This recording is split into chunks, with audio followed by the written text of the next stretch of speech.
À quoi je sers? Quel est mon but dans la vie? Je suis née pour faire quoi? Qu'est-ce que j'apporte? Et puis, est-ce que je fais vraiment ce que j'aime? Mes principes et mes valeurs sont-ils alignés? Pourquoi je suis là? Ces questions m'obsèdent depuis des années. Elles trottent dans ma tête depuis tellement longtemps que je n'y fais plus vraiment attention. Comme si cette petite voix était la sonnerie du téléphone en pleine réunion, qu'on se dépêche de mettre en mode avion pour ne pas être dérangé et ne pas sortir du lot. D'ailleurs, je ne pense pas être la seule dans ce cas-là. Qui pourrait dire qu'il ne s'est jamais posé ces questions, qui a déjà pris le temps de vraiment y répondre? Mission de vie. Voici un bien beau terme qui revient sans cesse depuis quelque temps, comme si c'était un énième message qu'on m'envoyait pour ouvrir les yeux. Déterminée à en savoir plus, je décide d'aller interviewer mon amie et thérapeute Gisèle, qui consacre son temps à trouver la voix des autres. Découverte. Bienvenue sur Inosmose, le podcast bienveillant qui met en avant des êtres de lumière qui ont décidé de faire le bien. Des gens brillants qui œuvrent chaque jour dans l'ombre à la construction d'un monde idéal. Le podcast vous est présenté par Rose, éternel enfant hypersensible qui se découvre quotidiennement et qui partagera ses conseils et astuces pour une vie plus légère. Inosmose te mettra des good vibes dès le matin et te fera comprendre que tu n'es pas seul dans ta barque. Psst, laisse-moi te dire quelque chose. Seul, va plus vite. Ensemble, va plus haut. Et ça, c'est pas moi qui le dis, hein.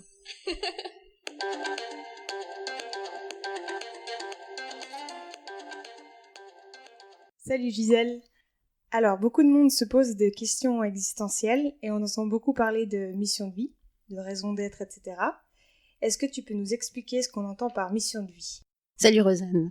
Alors, pour moi, mission de vie, c'est vraiment vivre de sa passion, faire ce qui nous fait vibrer à l'intérieur et pouvoir s'exprimer en étant authentique et surtout de faire quelque chose qui nous plaît et qui nous apporte de la joie. Est-ce que toi, t'as pu trouver ta mission de vie? Alors oui, moi j'ai trouvé ma mission de vie, c'était il y a 15 ans à peu près. Donc j'avais fait un gros travail sur moi de développement personnel avec une kinésiologue. Et c'est vrai que ça m'a beaucoup intéressée. J'ai fait 2 ans avec elle. Donc j'ai découvert beaucoup de choses sur moi. J'ai fait beaucoup de suivi des séances, c'était ça. Donc là, je faisais une fois par mois à peu près. On faisait des grosses séances de 3 heures. Et du coup, c'est vrai que ça m'a beaucoup passionnée parce qu'on travaille dans l'inconscient. Il y a plein de choses qui sont sorties que j'étais pas au courant. Mais tu faisais par exemple... Alors c'était vraiment la kinésiologie. Kinésiologie, c'est avec le test musculaire sur le bras, qui pose directement des questions à l'inconscient. Donc c'est vrai qu'il y a beaucoup de choses où je n'aurais pas trouvé moi-même, dans mon conscient en tout cas, la réponse. Et c'est ça qui m'a plu, c'est le fait de pouvoir travailler directement dans l'inconscient. Et j'ai vu mon évolution en fait. Enfin, j'ai vu que vraiment, grâce à tout ce nettoyage que j'ai fait, j'ai vraiment changé de personnalité, on va dire.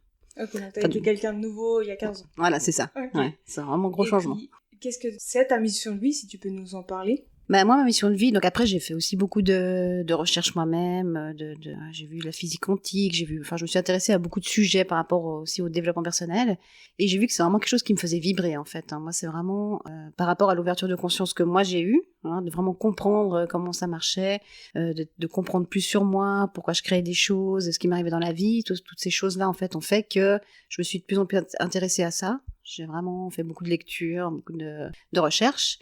Et plus je m'y intéressais, plus ça me faisait vibrer en fait. C'est-à-dire que je passais des heures, alors que à la base, j'étais pas quelqu'un qui aimait beaucoup lire. Je passais vraiment des heures et des heures sur ces sujets-là. Et là, je me suis rendu compte que vraiment, ça me faisait vibrer à l'intérieur. Et c'est là, à ce moment-là, que je me suis dit, je vais faire les cours de kinésiologie pour aller plus loin en fait. Ouais. Est-ce que tu as eu un événement marquant où tu t'étais dit vraiment là où je dois être? C'était plus en fait le changement que j'ai vu sur moi, de l'évolution, avant j'étais assez négative, je ruminais beaucoup, donc j'attirais des situations qui n'étaient pas positives forcément, puisqu'on est quand même en miroir, et du coup après ces 2 ans de travail, j'ai vraiment vu le changement sur moi, et c'est ça qui m'a donné envie de faire ça, et surtout de pouvoir aider des gens. Parce que je me suis dit... Maintenant, tu t'es tournée plus dans l'aide aux autres, en fait. Ouais, en fait, les gens à trouver leur mission de vie. Ouais, exactement. Tout à fait. Ok. Et qu'est-ce que tu pourrais conseiller aux gens pour essayer de trouver leur mission de vie d'eux-mêmes? Est-ce qu'il y a des outils? Est-ce qu'il y a quelque chose de particulier à faire? Alors pour moi, pour trouver la mission de vie, de ce que je vois aussi beaucoup en séance, c'est que les gens souvent ne connaissent pas, se connaissent pas bien ou ne connaissent pas leur passion. Et ça, c'est vraiment quelque chose de très récurrent. C'est vrai qu'on sait ce qu'on n'aime pas, mais trouver ce qu'on aime, c'est plus difficile. Voilà, c'est tout à fait ça. Les gens savent ce qu'ils n'aiment pas, mais ce qui les passionne, ils ont vraiment plus de mal. C'est souvent la question, mais je sais pas. Enfin, souvent ce qui ressort, c'est je ne sais pas ce que j'aime en fait. Et c'est une question qui est quand même importante parce que c'est ce qui va nous apporter vraiment de la joie et c'est ce qui va nous faire du bien, surtout quand on est peut-être dans un rythme métro boulot dodo. Si on a une passion à côté, c'est vrai que ça change la vie quand même. Ouais. Et donc les outils un peu pour trouver qu'on n'a aucune idée, je pense déjà il y a les tests de personnalité. Ouais, okay. Tests de personnalité, je pense que c'est des choses où, en tout cas moi, ça va faire sortir des choses en lisant, où je me suis dit, ah oui, ça c'est juste, ça me correspond, ça c'est... Ouais. Et du coup, le fait de le voir, ça m'a permis aussi de mettre des choses en évidence, des choses positives, parce qu'on sait toujours ce qui va pas chez nous. Ouais, c'est ça, c'est juste. Mais on n'est pas très doué pour trouver le positif. On a peine à accepter qu'il y ait du positif chez nous. C'est ça. Donc souvent, même à lire les tests, moi je me rappelle, j'en avais fait un il y a quelques années, les points positifs, je trouvais pas non plus qu'ils me ressemblaient tant que ça. Je trouve que c'est intéressant de les relire plusieurs fois en fait. Ouais, parce que les garder au fur et à mesure des années. Ouais. Moi, je sais qu'il y en a que j'ai gardé vraiment depuis 15 ans. Et quand je les relis, je revois des choses et il y a des choses qui me correspondent plus maintenant qu'avant en fait. Et je pense parce que j'ai mis aussi moi plus de lumière là-dessus. Et de manière consciente ou inconsciente. Voilà, tout à fait. Ouais. De vraiment, il y a des choses qui ressortaient pas forcément. Et au fil du temps, aussi de l'avoir lu, j'ai peut-être mis plus de conscience dessus. Du coup, ça m'a fait remarquer que ça, c'était juste. Alors, on pourrait dire, est-ce que c'est... ces tests de personnalité, c'est vraiment plus ce qui ressort. Mais c'est vrai que j'ai fait plus attention à ça, en fait. Je crois qu'il y avait un test où c'était les 16 personnalités. Oui. Il y a le test aussi de couleur, il me semble. Mais c'est pas du tout la même chose.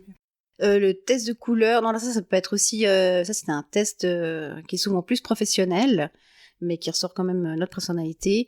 Il y en a un qui s'appelle le test arc-en-ciel, où là, ça ressort vraiment à la personnalité, mais c'est souvent fait en entreprise. Okay. Et puis sinon, sur Internet, il y a aussi les 16 personnalités, qui est vraiment très percutant, je trouve, qui est vraiment très juste. Ouais.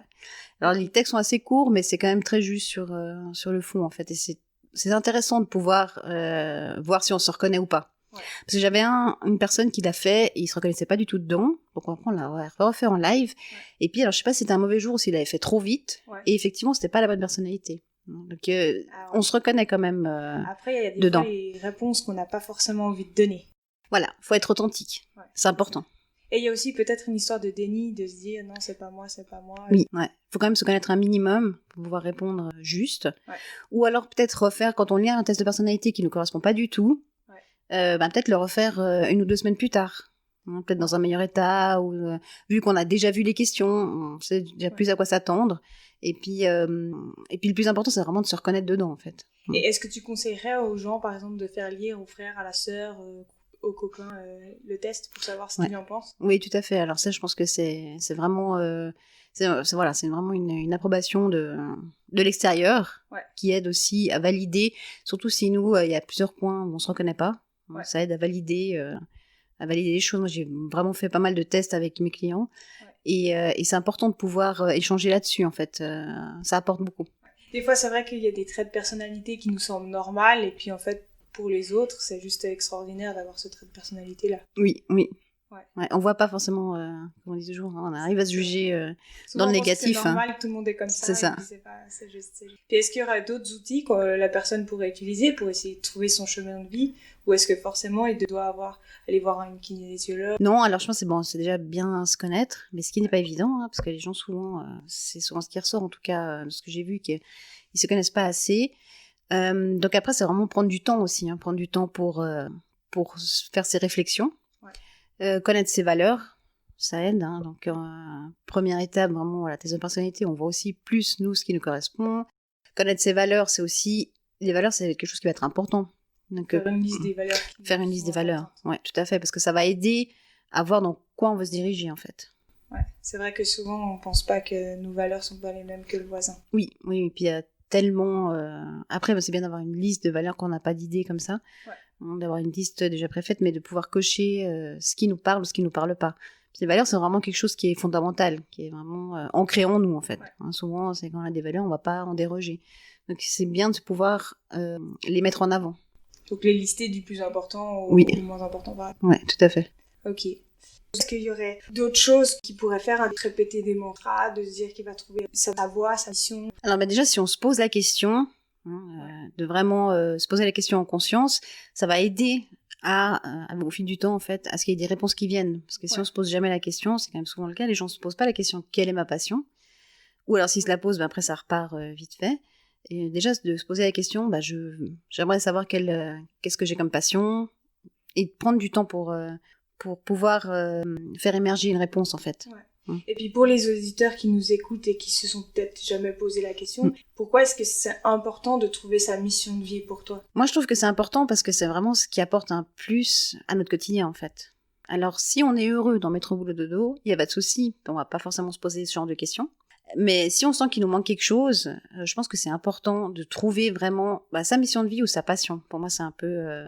les deux, c'est un peu pareil, c'est un peu lié. Et c'est vraiment quelque chose qui nous apporte de la joie. Puis de ce qu'on dit, vraiment, la première mission des humains, c'est quand même d'être dans la joie. Ouais. Et dans la société où on est, c'est pas forcément facile d'être toujours dans la joie. C'est vrai. Donc, surtout en ce moment. C'est ça. Ça n'aide pas forcément. Et de pouvoir s'évader de son quotidien aussi, en fait. Le fait d'avoir une passion et c'est de la peinture, si c'est des choses à côté du travail, ça va quand même nous apporter un bien-être qui va combler un vide, en fait. Donc une mission de vie, c'est pas forcément quelque chose qui sera rémunéré, ça peut être simplement de la peinture, de la danse ou... Après, tout dépend ce qu'on en fait, en fait. Puisque, il y a des peintres qui vont être rémunérés, et puis ça devient la part la plus importante de leur vie, en fait. Ouais. Donc, du coup, ils vont consacrer tout leur temps. Est-ce que c'est forcément parce qu'on a trouvé sa mission de vie qu'on arrivera à en vivre? Parce qu'il y a plein de passionnés qui n'arrivent pas à vivre de leur passion. Et pourtant, ils sont certainement dans leur... là où ils doivent être, ils sont certainement alignés, mais ils n'arrivent pas forcément à joindre les deux bouts. Est-ce que c'est parce que leur mission de vie est faussée ou est-ce qu'ils ont bugué quelque part ou... Peut-être qu'il manque quelques informations ou quelque chose à faire avec ça, en fait, avec sa passion.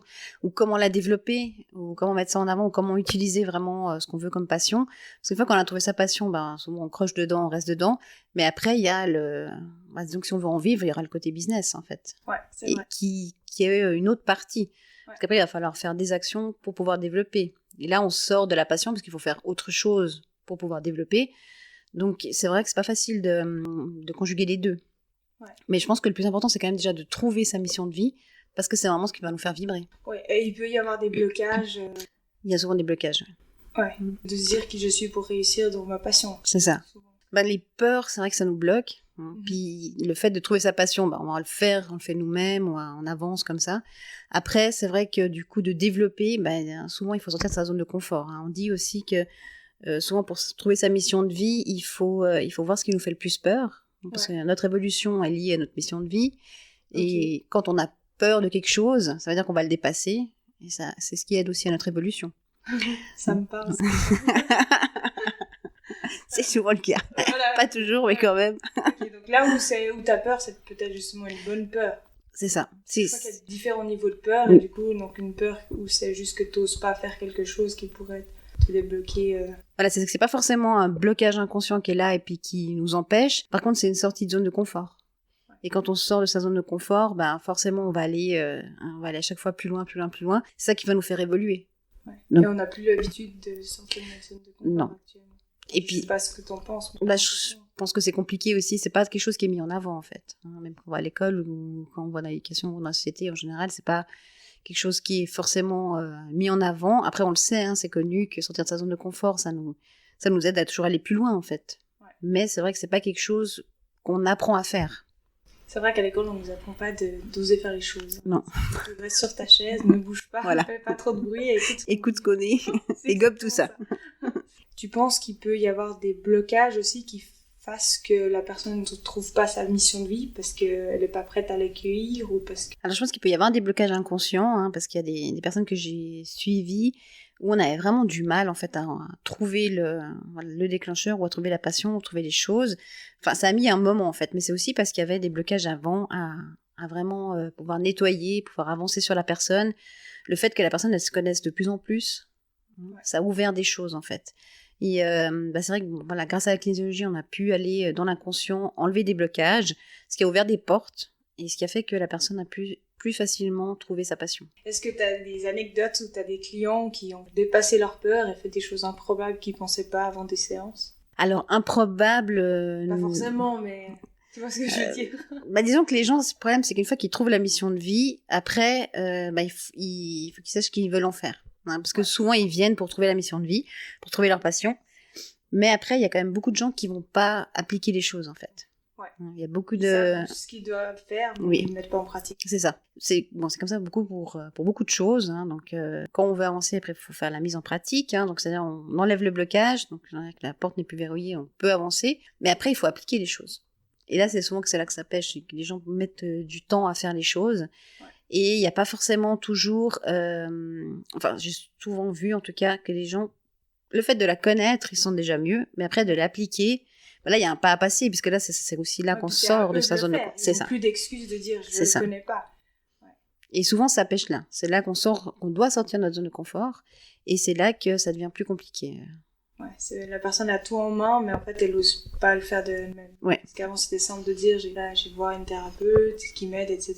Et après, c'est juste à cette personne de faire. Le chemin de passer à l'action, tout à fait. Et passage à l'action, c'est plus compliqué. Il faut prendre le temps, parce que ça prend du temps, il faut voir comment on veut mettre les choses en place, il faut avancer, il faut faire les choses, et c'est vrai que ça, c'est plus compliqué pour les gens, en fait. Et il faut aussi une régularité de mettre les choses en place. On peut pas dire je le fais aujourd'hui, et puis demain, c'est bon, ça marche. Voilà. D'un coup, tout de suite, tout à fait. Ça prend du temps, ça prend vraiment du temps, puis surtout, ça prend de l'investissement, en fait. Donc, il n'y a pas tout le monde qui va s'investir comme ça facilement.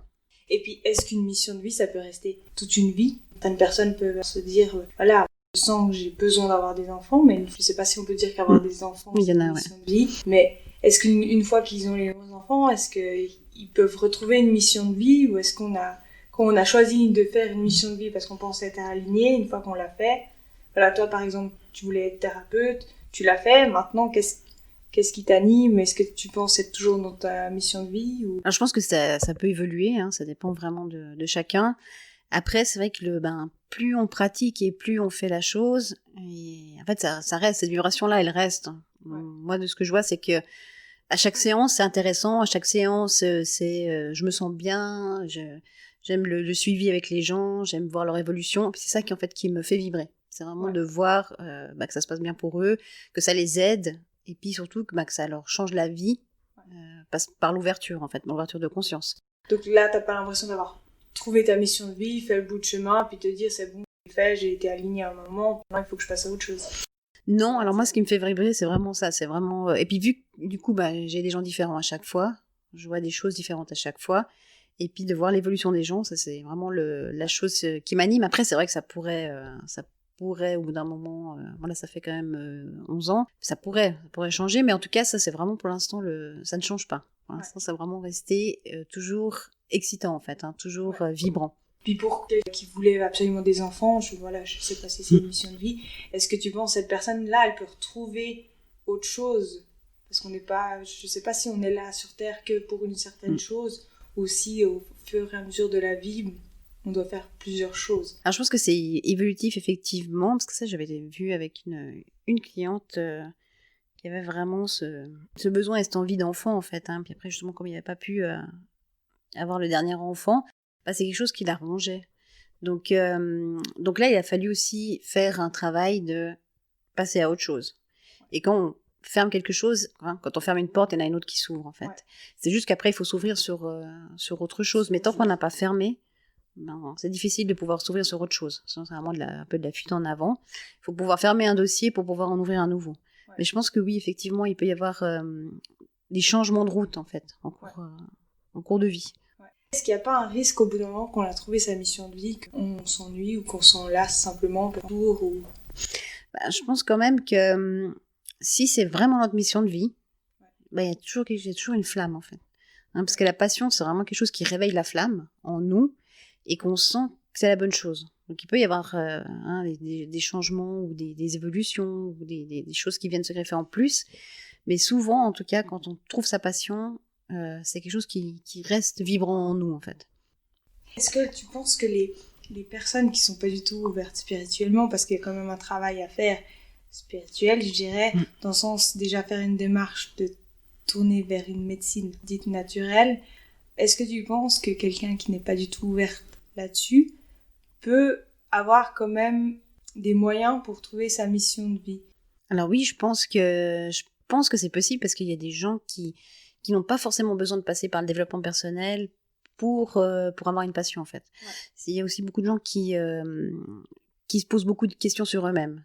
Et voilà, des personnes qui se posent beaucoup de questions, qui s'observent, qui juste donc sans méditation, sans rien, mais qui vraiment s'observent, se connaissent. Ça c'est déjà un énorme début pour trouver sa mission et sa passion. Et il y a plein de gens, ça peut être des passions de sport, des passions d'autres choses, mais ils ont quand même leur passion à côté, qui vont pas forcément être des gens qui vont aller dans le développement personnel, mais on arrive quand même, en se posant des questions, à trouver ce qui nous passionne en fait. Ouais. Après, c'est vrai que je vois quand même énormément de gens qui me disent je n'ai pas de passion, je ne sais pas. Mais c'est aussi parce qu'ils ne se sont jamais posé vraiment la question. Et quand ils se posent la question, ils ne prennent pas le temps derrière. C'est vrai qu'on vit dans un monde à 100 000 à l'heure, oui. Où on se lève le matin, on fait ci, on fait ça, comme des robots, sans vraiment en fait réfléchir sur sa personne. C'est ça, et c'est vraiment ce qu'on voit le plus maintenant, quoi. Vraiment se mettre au boulot de dos, après on arrive le soir, il y a encore à faire à manger pour les enfants, ou pour la famille, ou on se pose parce qu'on est fatigué, et on va pas forcément prendre ce temps. Après, c'est souvent des gens vraiment qui prennent plus de temps pour eux, qui vont commencer à vraiment réfléchir à ça.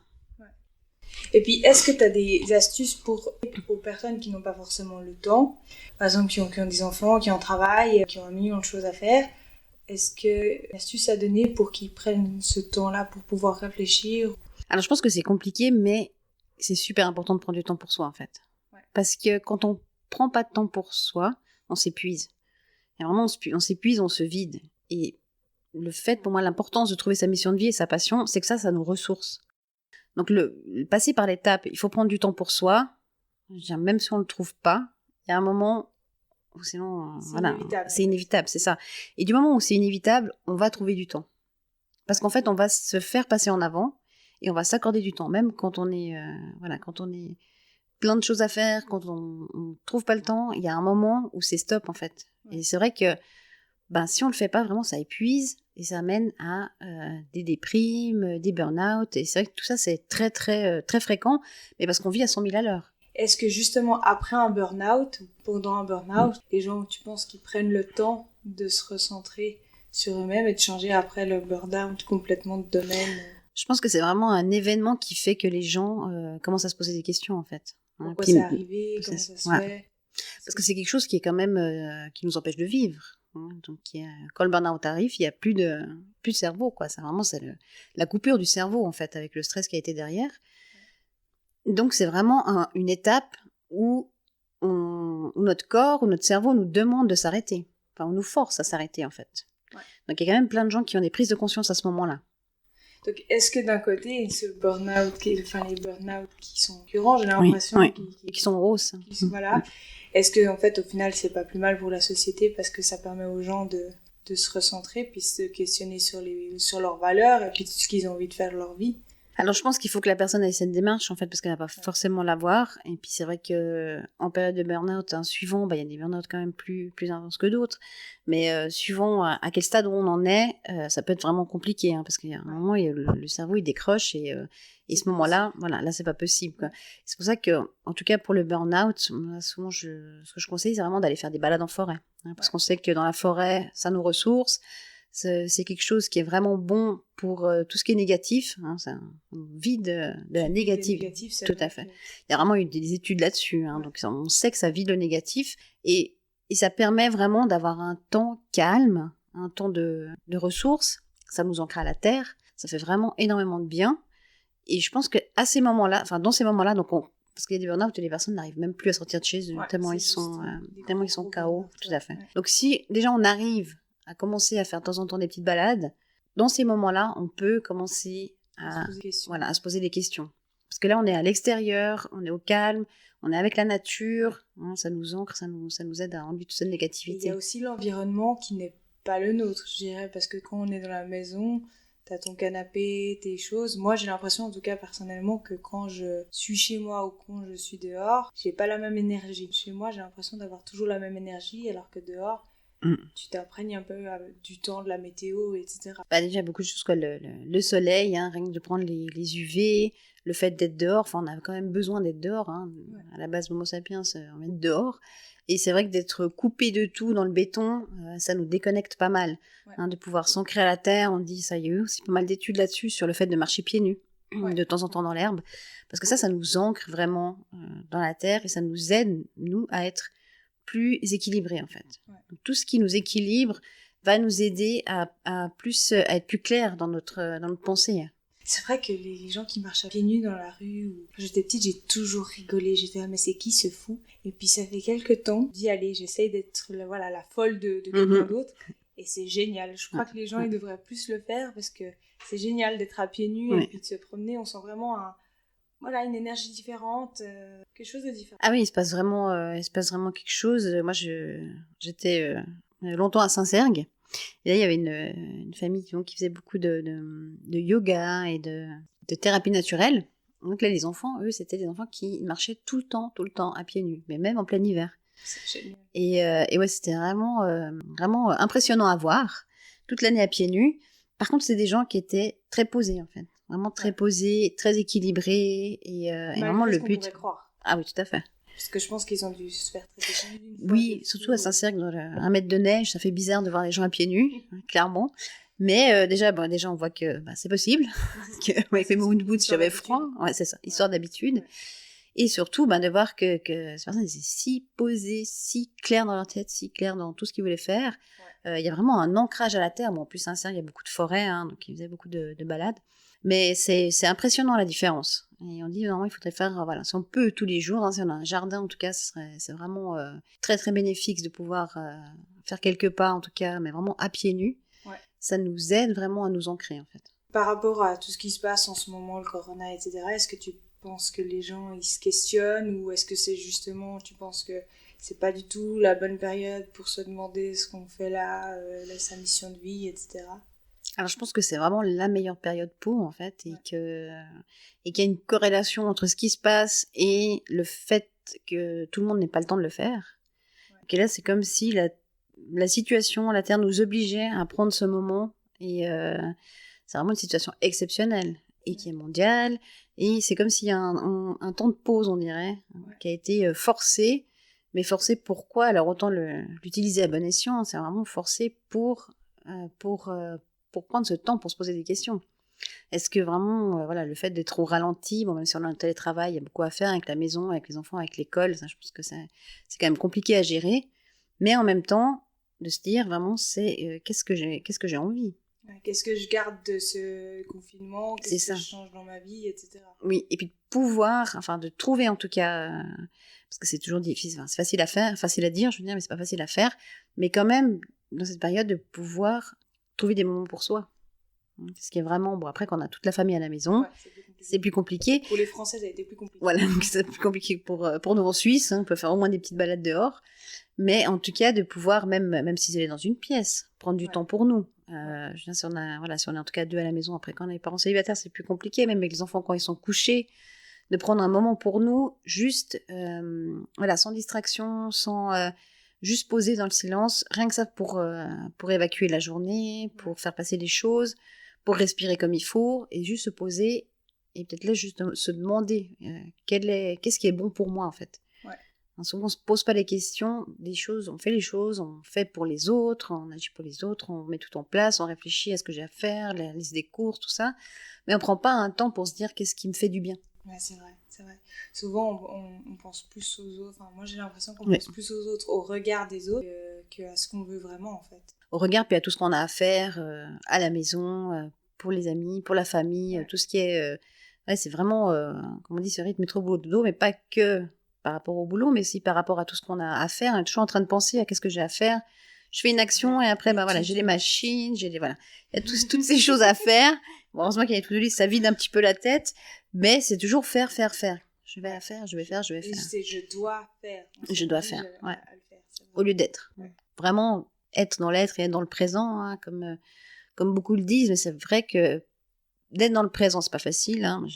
J'ai encore du mal à être tout le temps dans le présent. Ouais. Ça, c'est Je vraiment pense quelque que chose. personne peut dire je suis 100% dans Je le pense présent, que. je me projette pas, je réfléchis pas au passé. En tout cas, dans la C'est- société, je pense peut-être les maîtres yogis doivent y Ouais. arriver, mais je pense qu'il faut vraiment de l'entraînement. Et Ouais. par contre, quand on a des petits moments vraiment dans le présent où on sait vraiment qu'on est dans le présent, il se passe quelque chose quand même. Il y a une espèce d'apaisement. C'est vrai. C'est vrai que quand tu te promènes en forêt, moi je me sens un peu libre, libre de tout en fait. Ouais. C'est ça. Puis Il y a pas de tout stress. qui s'apaise, tu te dis c'est Ouais. pas grave. Il y a moins de pensées. Ça aussi, hein, bon, c'est les études aussi qui sortent, mais il y a moins de pensées de justement toutes ces choses à faire, toutes ces choses à programmer, à penser. Ça se calme en fait. Ça calme vraiment l'activité du cerveau. C'est pour ça que c'est bénéfique et c'est pour ça que vraiment, quand on n'est pas bien, quand on est fatigué, quand on rumine trop, quand il y a une période stressante, fatigante, c'est vraiment bon de pouvoir prendre un peu de temps, d'aller marcher en forêt. C'est souvent là qu'on le fait pas. Et oui, parce que c'est souvent quand on n'est pas bien, qu'on n'a pas envie de sortir, qu'on a envie de rester sur le canapé. Et En fait, puis c'est comme une gueule de bois. Exactement, ouais, tout à fait. Une grosse gueule de bois. Ouais, quand t'as une gueule de bois, tu veux pas sortir, tu restes chez toi. Ouais. Alors en fait, les moments où t'enfermer. tu sors, c'est là que tu te sens mieux. Ouais. Mais pareil, là, ça va être aussi une petite sortie de zone de confort. Voilà, c'est ça. Ouais. Sortie de canapé, sortie de zone de confort. Tout à fait. Et puis, souvent, la pression du regard des autres et puis de la société, ça te fait croire que t'as envie de faire ça alors que t'as envie de faire autre chose. Et comment tu fais pour faire la différence, en fait, entre ok, ça c'est ce que j'ai envie de faire moi, personnellement, ou non, ça c'est ce que la société veut que je fasse, ou c'est ce que mon conjoint, mon concubin, mes copines, ou même ma famille veut que je fasse. Quelle est cette limite pour savoir, en fait? Alors, je pense que vraiment, toujours, c'est ce qui va être agréable à faire. Ce qui va te faire vibrer le cœur, ce qui va être agréable. Là, tu sais que ça vient de toi, ça vient de l'intérieur. Parce que vraiment, on le ressent physiquement. C'est vraiment, il y a quelque chose qui chauffe à l'intérieur, qui chauffe dans la partie du cœur, dans le chakra du cœur, il se passe vraiment quelque chose. Puis quand on le fait par rapport aux autres, ça peut nous sembler agréable si on est très conditionné, depuis tout petit, à devoir suivre une ligne familiale ou une ligne qu'on nous impose. Mais ça va, à un bout d'un moment, ça va quand même nous peser. Ouais. Et... Ouais, je pense notamment, par exemple, tu fais ça parce que, par exemple, je sais pas, des choses tout simples, mais tu t'habilles comme ça parce que tu sais que ton conjoint aime bien que tu t'habilles comme ça, ou justement tu t'habilles pas comme ça. Et puis des fois, tu penses que c'est comme ça que t'aimes être, alors qu'en fait, au final, tu te voiles un petit peu la face, et c'est compliqué de se dire, non, en fait, c'est pas moi. En fait. Là, d'où l'importance vraiment de se connaître et puis d'être authentique. Et c'est pas toujours, c'est pas toujours facile parce qu'on se pose pas vraiment les questions. Ouais. Et en se posant la question, pour avoir, non, en fait, je fais ça pour l'autre. Ouais. Ce qui revient quand même souvent, c'est que les gens font les choses pour les autres au lieu de se faire passer en premier. Ça, c'est vraiment, pour moi, une des bases. Parce qu'on est égoïste, en fait. Dès le moment où tu fais quelque chose pour toi, on se fait traiter d'égoïste. C'est ça. C'est parce qu'on pense et qu'on nous a mis dans le crâne que c'est égoïste. Mais s'aimer soi-même en premier, c'est la première chose à faire. C'est pour moi, c'est la base, même avant les enfants, avant tout le monde. Ouais. Si toi, tu t'aimes pas assez fort, tu pourras pas aimer les autres assez fort. Ouais. Tu vas juste combler des choses, en fait. Combler par tes actions, par le fait d'être présent, par le fait d'être là pour ton ami, par le fait d'être ci, d'être ça. Tu vas combler un manque d'amour qui est en toi-même. Ouais. Si toi, tu t'aimes complètement, tu vas pouvoir retransmettre ça. Et du coup, être aussi présent pour les autres d'une autre manière. C'est-à-dire être vraiment présent et surtout ne pas s'épuiser. C'est ça pour moi le plus, c'est ne pas s'épuiser parce que quand on est tout le temps présent pour les autres, sans s'écouter et sans s'aimer d'abord, on va pas savoir dire non. J'ai toujours été là, je serai toujours là. Chaque fois qu'on m'a demandé, j'ai dit oui. Enfin, ça, j'entends souvent en fait. Et après, les gens ne savent plus dire non. Ils sont coupables de dire non et de pas être disponibles. Mais parce qu'ils l'ont fait toujours comme ça, puis ça a toujours marché comme ça. Mais souvent, après, au bout d'un moment, ils sont marchés sur les pieds. C'est la personne qui est tout le temps disponible, qui est tout le temps là pour les autres. Et ils n'arrivent plus à couper ça. Ouais. Mais il y a vraiment, quelque part, il y a un manque d'amour de soi. Et il y a aussi le fait de se dire, si tu t'aimes pas toi assez, après, inconsciemment, je pense que tu vas dire, comment ça se fait que lui, il m'aime vraiment parce que je suis qu'une... Voilà, de se péjorer un petit peu. Ouais. Et puis après, c'est là qu'il peut surgir la jalousie ou des choses un petit peu plus négatives, en fait. C'est toujours... il peut toujours y avoir une partie d'ombre qui ressort quand il y a... C'est comme s'il y a un vide à l'intérieur. Ouais. Donc quand il y a un vide, il y a forcément quelque chose qui va s'engouffrer. Donc ça va être quelque chose de négatif. Tu remplaces par autre chose. Tu remplaces par autre chose, c'est ça. L'amour qui toi-même tu ne te donnes pas, va être remplacé par autre chose. Donc ça peut vraiment, être très épuisant. Ouais. Et vraiment, après, il y a c'est souvent des choses que je vois aussi en séance, hein, que quand je dis à quelqu'un de donner un exercice, de se dire devant le miroir, je m'aime, c'est très compliqué. Mais parce que moi, je dirais qu'avec tous les réseaux sociaux, si tu oses dire que tu t'aimes, t'as un ego surdimensionné. Je pense que c'est la société qui nous fait penser qu'en fait, s'aimer, c'est mal, c'est tout. Mm-hmm. Oui, je pense que c'est une image tout à fait que de l'égocentrique. Après, il y a s'aimer et s'aimer. Il y a s'aimer et parader, je veux dire. Ouais. Et je vais pas mettre sur tous mes réseaux... je me suis levée aujourd'hui et je m'aime comme une folle. Mais même, par exemple, tu vois, entre femmes ou oui. filles, parfois on est terrible. On voit quelqu'un qui ose assumer, par exemple, de porter une jupe. On va tout de suite juger, à se dire, ah, elle a trop confiance en elle, ou quoi, on est trop dans le jugement, en fait. Ça, c'est quelque chose qui est effectivement... qui est vraiment pas bon, parce que ça nous bouffe nous-mêmes et ça envoie justement tout ce négatif. Si t'es dans le jugement, c'est qu'il te manque, tu penses, l'amour de toi-même, en fait. Ouais. Parce que si tu es complètement à l'aise avec toi-même, ça te fera rien que l'autre porte sa jupe et qu'elle se sente bien, en fait. Souvent, il y a des miroirs avec les autres, hein. Quand on a quelque chose qu'on n'aime pas chez quelqu'un d'autre, souvent il y a un miroir, donc ça peut être pas forcément la même chose, mais là, comme on disait, par rapport à la confiance, celle qui s'assume, ça peut être ça ou ça peut être d'autres choses plus profondes, on va dire. Mais il y a souvent, la plupart du temps, c'est parce qu'il manque quelque chose chez nous. Quand on le voit chez l'autre, ça nous fait du mal. Ça nous dérange, ça nous fait du mal. Et du coup, c'est là qu'il va y avoir des jugements. C'est ça que c'est pas facile de se regarder soi-même. Ouais, de se remettre en question. Ouais. Plus facile de critiquer que d'aller voir à l'intérieur qu'en fait, il y a une faille, il y a une blessure. Ouais. Et il y a une blessure à combler par de l'amour. Mais de l'amour qui viendra de nous-mêmes.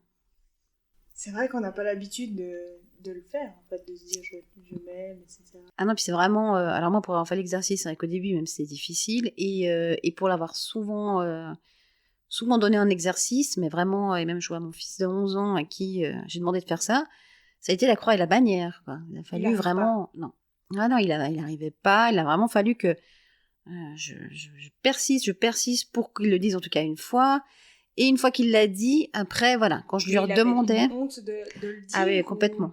Ah, il était, mais ça se voyait, il se sentait vraiment gêné, il se sentait mal à l'aise, il se cachait la tête. Il voulait vraiment pas le faire. Il n'osait même pas se regarder dans le miroir. Ah non. Ah, puis là, il l'a pas encore fait devant le miroir, mais il arrive maintenant à le prononcer. Devant le miroir, c'est encore une autre étape. Mais je voyais vraiment qu'il y a un gros stress lié à ça, en fait. D'en parler à ses copains, là, c'est encore... Ah oui, non, là, c'est... non. Ça va être vraiment difficile. Mais même pour les adultes, hein, c'est vraiment... je vois que quand je donne ça en exercice, souvent, les gens, ils ont oublié de le faire. D'une séance à l'autre, ils oublient de le faire. C'est sélectif de se dire... Ah oui, ouais. On met de côté, en fait, ce qu'on veut pas sortir. Pourtant, c'est quelque chose où on est seul devant le miroir, c'est un mot à dire, mais on n'a pas appris ça, et c'est vraiment... on sait dire « je t'aime » à quelqu'un d'autre. C'est vrai. C'est pas toujours facile à le dire, mais en général, on arrive à le dire. Par contre, « je m'aime », c'est vraiment compliqué. C'est vrai que rien que le mot ensemble, c'est bizarre à entendre. Parce qu'on ne dit jamais je t'aime, tu le dis tout le temps, mais ça, je m'aime, on ne dit pas souvent. Bon, on peut lancer un challenge aux gens qui nous écoutent, d'essayer pendant X jours de se dire devant le miroir. Hein, ah si j'arrive déjà pendant 10 jours, tous les matins. De se dire je m'aime, et de le penser vraiment, parce qu'après il y a je m'aime, allez, voilà, c'est ça. Et puis voilà. Un vrai je m'aime, comme si c'était son amoureux. Ah ouais. On va essayer demain matin. Je t'en dirai des nouvelles. Pour terminer cette intéressante conversation, je voulais te poser une question pour que les auditeurs apprennent un petit peu à te connaître de manière plus personnelle, on dira. D'accord. Et je voulais savoir quel serait ton plus grand souhait. Mon plus grand souhait, là, ce serait vraiment... Là, je travaille beaucoup sur mon cabinet pour l'instant. Ce serait vraiment de pouvoir développer et de pouvoir toucher beaucoup de gens par rapport à l'ouverture de conscience, par rapport à ce qui se passe maintenant, par rapport au fait de, justement, comme on disait, de se poser toutes ces questions et de savoir comment on fonctionne, en fait. Moi, vraiment, ça, c'est vraiment ma passion, c'est de pouvoir aider les gens dans leur évolution personnelle et de ce que j'ai pu voir avec des clients qui marchaient, qui ont marché sur les bons pas, on va dire. de voir ce changement-là. En fait. Donc là, moi, pour l'instant, mon plus grand souhait, c'est ça, c'est de pouvoir faire cet éveil avec des gens, de pouvoir suivre cet éveil, c'est ça. Puis qu'ils soient bien et que quand des choses elles arrivent, qu'ils comprennent pourquoi, et surtout de pouvoir toujours avancer positivement. En fait. C'est vrai que j'ai vu que les gens, plus positifs ils sont, plus ils dégagent du positif, plus ils propagent du... Au final, en fait, des fois, j'ai l'impression de vivre un peu dans un monde qui coulole, où tout le monde est beau, tout le monde est sympa. Mais c'est vrai que c'est ça fait un peu boule de neige, hein. Après on attire du positif, et ça fait vraiment un peu cet effet boule de neige. Après, on peut pas être tout... Enfin, on peut pas... En tout cas, c'est pas facile d'être tout le temps dans le positif. Hein. Moi, j'ai aussi des hauts, des bas. Humaine.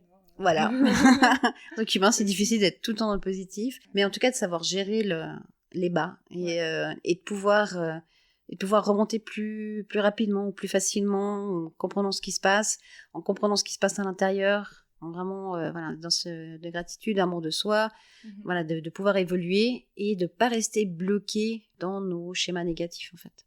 Ouais, c'est vrai que les schémas négatifs répétitifs, on en a tous fait. Ouais. Et puis c'est vraiment un gros travail. Et c'est vrai que même rien que de prendre conscience qu'il y a un schéma qui est là, ou qu'il y a des croyances limitantes, ou qu'il y a des choses qui nous bloquent, déjà ça, je pense que c'est un pas pas facile. Hein.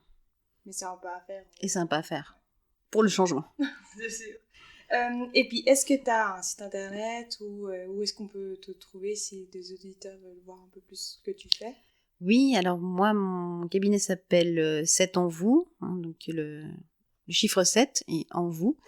Et donc le site, c'est 7envous.ch. Et puis t'es dans la région ? Dans la région de Nyon, Vic, en cabinet, oui, tout à fait. Ok. En tout cas, je te remercie pour ce moment agréable avec toi.